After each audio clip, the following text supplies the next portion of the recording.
Hello everyone, welcome back to my channel. दोस्तों, प्रस्तुत है आज की ब्रेकिंग न्यूज। जेल जाते जाते बचे बेसिक शिक्षा परिषद सचिव। योगी आज लेंगे मुख्यमंत्री पद की शपथ। अध्यापक परिवर्तनों को स्वीकारें और डायरी लेखन जरूर करें।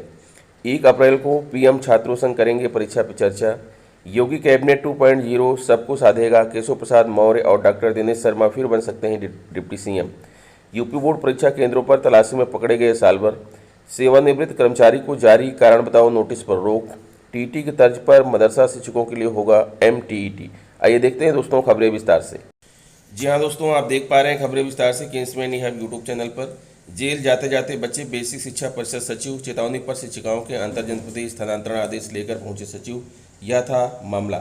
प्रयागराज सहायक अध्यापकों के अंतर जनपदीय स्थानांतरण के मामले में हाईकोर्ट के आदेश की अवमानना करने पर बेसिक शिक्षा परिषद सचिव प्रताप सिंह बघेल गुरुवार को जेल जाते जाते बच गए। न्यायालय के कई आदेश के बावजूद सचिव ने शिक्षिकाओं के स्थानांतरण का आवेदन रद्द किया। इस पर हाईकोर्ट ने कड़ा रुख अपनाते हुए सचिव को गुरुवार को तलब किया। सचिव गुरुवार को अदालत में हाजिर तो हुए, लेकिन उन्होंने न्यायालय के आदेश का पालन नहीं किया था। यह मामला न्यायमूर्ति सरल श्रीवास्तव की अदालत में चल रहा है। न्यायालय ने कहा कि शिक्षिका का बेटा बीमार है, ऐसे में अधिकारी ने अनुपालन नहीं किया, साथ ही अदालत के आदेश की अवमानना किया। कोर्ट ने सचिव को चेतावनी दी कि अगर वह आदेश का पालन नहीं करते तो उनको यहां से अदालत से जेल भेज दिया जाएगा। यहां तक कि कोर्ट ने सचिव को गिरफ्तार करने के लिए पुलिस बुलाने तक को कह दिया। अदालत के कड़े रुख को देखते हुए परिषद की अधिवक्ता अर्चना सिंह ने अनुरोध किया कि सचिव को कुछ समय की मोहलत दी जाए। कोर्ट ने कहा कि वह अदालत उठने के बाद चैम्बर में मामले को सुनेंगे और सचिव मौजूद रहेंगे। शाम को जब चैम्बर में अदालत बैठी तो सचिव ने आदेश का अनुपालन करते हुए दोनों शिक्षिकाओं के स्थानांतरण का आदेश उनके अधिवक्ता नवीन कुमार शर्मा को सौंप दिया। आदेश का अनुपालन हो जाने पर अदालत ने अवमानना याचिका निस्तारित कर दी। यह था मामला। प्रयागराज में कार्यरत शिक्षिका रुखसार मरियम रिजवी और सोनभद्र की शिक्षिका शोभा देवी ने अंतर जनपदीय स्थानांतरण के लिए आवेदन किया था। मरियम ने लखनऊ के लिए जबकि शोभा देवी ने चित्रकूट के लिए स्थानांतरण की मांग की थी। दोनों ने आधार लिया था कि उनके बच्चे बीमार हैं, जिनके देखभाल के लिए उनका स्थानांतरण जरूरी है। सचिव ने उनका आवेदन निरस्त कर दिया। इस आदेश को हाईकोर्ट में चुनौती दी गई। कोर्ट ने सचिव द्वारा आवेदन निरस्त करने के लिए गए आधार को अनुचित मानते हुए उनका आदेश रद्द कर दिया और उनको नए सिरे से आदेश पारित करने के लिए कहा। आदेश के बावजूद सचिव ने शिक्षिकाओं का आवेदन दोबारा रद्द कर दिया। इस पर अवमानना याचिका दाखिल की गई। लखनऊ विधानसभा चुनाव में भाजपा की पूर्ण बहुमत से जीत के बाद गुरुवार को योगी आदित्यनाथ को विधायक दल का नेता चुना गया। केंद्रीय पर्यवेक्षक बनाए गए अमित शाह ने यहां विधायक दल की बैठक में सर्वसम्मति से निर्णय के बाद इसकी घोषणा की। अब शुक्रवार को योगी आदित्यनाथ लगातार दूसरी बार मुख्यमंत्री के रूप में शपथ लेंगे।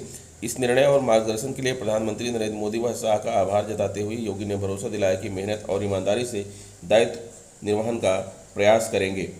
मुख्यमंत्री योगी आदित्यनाथ के चेहरे पर लड़े गए इस चुनाव में भाजपा ने अकेले 255 और सहयोगी पार्टी अपना दल एस एवं निषाद पार्टी के साथ 273 सीटें जीती हैं।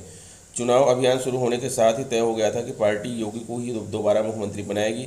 उत्तर प्रदेश में सरकार गठन के लिए शीर्ष नेतृत्व ने गृह मंत्री शाह को केंद्रीय पर्यवेक्षक और झारखंड के पूर्व मुख्यमंत्री रघुवर दास को सह पर्यवेक्षक नामित किया। दोनों वरिष्ठ नेता गुरुवार शाम करीब 4:30 बजे लखनऊ और करीब 5:30 बजे लोक भवन पहुंचे। यहां आयोजित विधायक दल की बैठक में पार्टी के वरिष्ठतम विधायक व पिछली सरकार में संसदीय कार्य मंत्री रहे सुरेश कुमार खन्ना ने योगी को विधायक दल का नेता चुने जाने का प्रस्ताव रखा। वरिष्ठ विधायक सूर्य प्रताप शाही, बेबी रानी मौर्य, राम नरेश अग्निहोत्री, सुशील साकिया और नंदगोपाल नंदी ने इसका अनुमोदन किया। इसके बाद सर्वसम्मति से योगी को विधायक दल का नेता चुन लिया गया। इसकी घोषणा करते हुए शाह ने पुष्पगुच्छ भेंट कर योगी को बधाई दी। मोदी, शाह, पार्टी के अन्य वरिष्ठ नेताओं सहित गठबंधन सहयोगी अपना दल के कार्यकारी राष्ट्रीय अध्यक्ष आशीष पटेल और निषाद पार्टी के राष्ट्रीय अध्यक्ष डॉक्टर संजय निषाद के प्रति योगी ने आभार जताया और विश्वास दिलाया कि मेहनत और ईमानदारी से इस दायित्व को निभाएंगे। अध्यापक परिवर्तन को स्वीकारें और डायरी लेखन जरूर करें। Prayagraj institute of advance study in education व केयर इंडिया की ओर से सम्मिलित विद्यालयों के प्रधानाध्यापकों की नेतृत्व क्षमता संवर्धन के लिए लखनऊ में इन दिनों प्रशिक्षण कार्यक्रम चल रहा है। गुरुवार को संस्थान के प्राचार्य एवं अपर शिक्षा निदेशक ललिता प्रदीप ने प्रधानाध्यापकों से जिम्मेदारियों के समुचित निर्वहन का आग्रह किया। कहा कि देश के भविष्य के निर्माण की जो जिम्मेदारी मिली है उसे उत्साह के साथ निभाएं। इस मौके पर पठन पाठन में हो रहे बदलाव को स्वीकारने व डायरी लेखन पर बल दिया। स्कूल ऑफ ओपन आइडियाज़ के संस्थापक डॉक्टर संजीव राय ने सम्मिलित विद्यालयों की विभिन्न समस्याओं और उनके समाधान पर प्रकाश डाला। इस दौरान शिक्षकों ने मिड डे मील एवं पोषाहार की मात्रा एवं गणना संबंधी विसंगतियों को उठाया। इसके अतिरिक्त प्रधानाध्यापकों के पद संबंधी प्रतिस्पर्धा, डीबीटी व अन्य शिक्षणेतर कार्यों में लगाए जाने संबंधी समस्याएं बताई। विषय विशेषज्ञों ने सकारात्मक सोच, समय प्रबंधन, कुशल प्रशासन को लेकर टिप्स दिए। शिक्षा के डिजिटलीकरण के महत्व को भी बताया। अध्यापकों को उपस्थित व पढ़ाई के घंटों को बढ़ाने के लिए भी प्रेरित किया। कहा गया कि 3R सिद्धांत अर्थात रेगुलेटरी, रिवीजन, रिकॉर्ड्स पर गौर करें। विद्यालय और कक्षा का वातावरण बेहतर होना चाहिए। प्रशिक्षण कार्यक्रम में वंदना मिश्रा, अशोक तिवारी, अमिता सिंह, उपेंद्र दास सिंह, स्मिता जायसवाल आदि ने महत्वपूर्ण भूमिका निभाई। प्रशिक्षण सत्र में यह भी तय किया गया कि प्रदेश के 23,733 संविधान विद्यालयों के प्रधानाध्यापकों के मध्य आने वाली समस्याओं के निराकरण के लिए भविष्य में कई अन्य कार्यशाला व प्रशिक्षण कार्यक्रम आयोजित किए जाएंगे।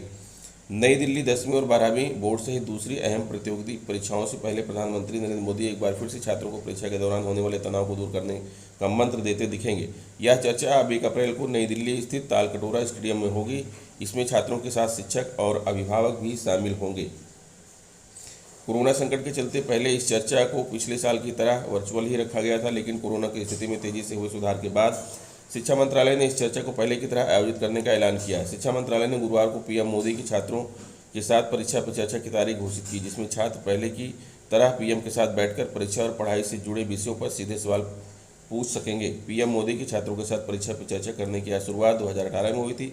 तब से हर साल इसका आयोजन होता आ रहा है। इस चर्चा के लिए रजिस्ट्रेशन का काम दिसंबर से शुरू हो गया था। योगी कैबिनेट 2.0 सबको साधेगा। केशव प्रसाद मौर्य और डॉक्टर दिनेश शर्मा फिर बन सकते हैं डिप्टी सीएम। सौभाग्य का लिफाफा तो शुक्रवार को शपथ ग्रहण समारोह के एन पहले खुलेगा, लेकिन समीकरणों ने कई विधायकों के लिए संभावना के द्वार जरूर खोल दिए हैं। माना जा रहा है कि भाजपा विधायक दल की बैठक में उप मुख्यमंत्री के संबंध में स्पष्ट हो जाएगा, लेकिन ऐसी कोई घोषणा नहीं हुई। अब संशय है तो उसकी भी संभावनाएं भी हैं कि उप मुख्यमंत्री के रूप में केशव प्रसाद मौर्य और डॉक्टर दिनेश शर्मा फिर से मुख्यमंत्री योगी आदित्यनाथ के सहयोगी बन सकते हैं। विधानसभा चुनाव में भाजपा की जीत के बाद से ही योगी आदित्यनाथ मंत्रिमंडल को लेकर तमाम अटकलें चल रही हैं। हर नाम के पीछे अपने अपने तर्क भी हैं। इसमें सबसे अधिक चर्चा इस बात को लेकर है कि अब मुख्यमंत्री कौन बनेगा। चूंकि केशव प्रसाद मौर्य चुनाव हार गए हैं, इसलिए उनकी दावेदारी कमजोर कही जाने लगी, तो डॉक्टर दिनेश शर्मा को संगठन में भेजने की चर्चा चल रही है। इधर भाजपा ने चुनाव हारे पुष्कर सिंह धामी को दोबारा उत्तराखंड का मुख्यमंत्री बनाया, तो केशव को लेकर कयास बदल गए। कहा जाने लगा कि वही फार्मूला यहाँ भी लागू हो सकता है, क्योंकि मौर्य संगठन का कौशल रखते हैं और पिछड़ा वर्ग के प्रमुख नेताओं में शामिल हैं। प्रयागराज उत्तर प्रदेश माध्यमिक शिक्षा परिषद यूपी बोर्ड की वर्ष 2022 के हाईस्कूल और इंटरमीडिएट की परीक्षा में पहले दिन 4,18,507 छात्र छात्राओं ने परीक्षा छोड़ दी। गुरुवार को हाईस्कूल में प्रथम पाली में हिंदी, प्रारंभिक हिंदी और इंटरमीडिएट के प्रथम पाली में सैन्य विज्ञान और द्वितीय पाली में हिंदी, सामान्य हिंदी विषय की परीक्षा हुई। पंजीकृत परीक्षार्थी के स्थान पर परीक्षा देने की कोशिश में 9 साल भर को अलग अलग जिलों में पकड़ा गया। 5 छात्राओं सहित 23 परीक्षार्थियों को नकल के आरोप में रस्टिकेट किया गया। हाई स्कूल में 27,81,654 और इंटरमीडिएट में 24,11,035 परीक्षार्थियों को मिलाकर बोर्ड के लिए कुल 51,92,689 परीक्षार्थी पंजीकृत हैं। बोर्ड सचिव दिव्याकांश शुक्ल के मुताबिक इसमें वह परीक्षार्थी भी सम्मिलित हैं जो हाई स्कूल या इंटरमीडिएट की परीक्षा पूर्व में उत्तीर्ण कर चुके हैं, लेकिन किसी एक विषय की परीक्षा के लिए फॉर्म भरा है। इस तरह गुरुवार की परीक्षा के लिए हाई स्कूल और इंटरमीडिएट की दोनों पालियों को मिलाकर 48,39,943 परीक्षार्थियों को सम्मिलित होना था, जिसमें 44,21,436 परीक्षार्थी सम्मिलित हुए। दोनों पालियों में परीक्षा केंद्रों पर तलाशी के दौरान पंजीकृत परीक्षार्थी के स्थान पर किसी दूसरे द्वारा परीक्षा में सम्मिलित होने की कोशिश की गई। सचिव ने बताया कि प्रयागराज में 4, गाजीपुर और फतेहपुर में 2-2 और गोंडा में 1 साल भर को पकड़ा गया है। इन सभी के खिलाफ मुकदमा पंजीकृत करा दिया गया है। इसके अलावा हाईस्कूल की परीक्षा में 16 बालक और 4 बालिका और इंटरमीडिएट की परीक्षा में 2 बालक और 1 बालिका को नकल करने के आरोप में कच्छ निरीक्षकों ने पकड़ा है।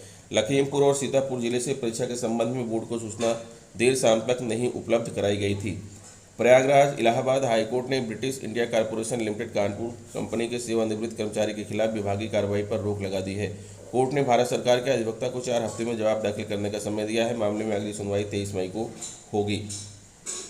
यह आदेश न्यायमूर्ति अजित कुमार ने कमलेश कुमार शुक्ल की याचिका पर दिया है। याचिका का कहना है कि 1986 की कंपनी की सेवानिवृत्ति के अनुसार सेवानिवृत्त कर्मचारी को कारण बताओ नोटिस जारी नहीं किया जा सकता। इसके बावजूद उसे सेवानिवृत्ति के बाद 8 फरवरी 2022 को कारण बताओ नोटिस जारी किया गया है, जो विधि विरुद्ध है। कोर्ट ने यह मुद्दा विचारणीय माना है।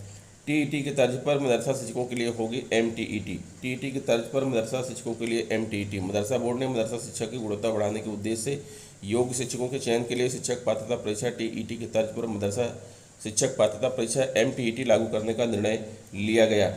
बोर्ड ने रजिस्ट्रार को इसका प्रस्ताव बनाकर शीघ्र शासन को भेजने के निर्देश दिए हैं। यानी अब मदरसों में रिक्त पदों पर भर्तियां इन्हीं अभ्यर्थियों से की जाएंगी जो एमटीईटी परीक्षा पास होंगे।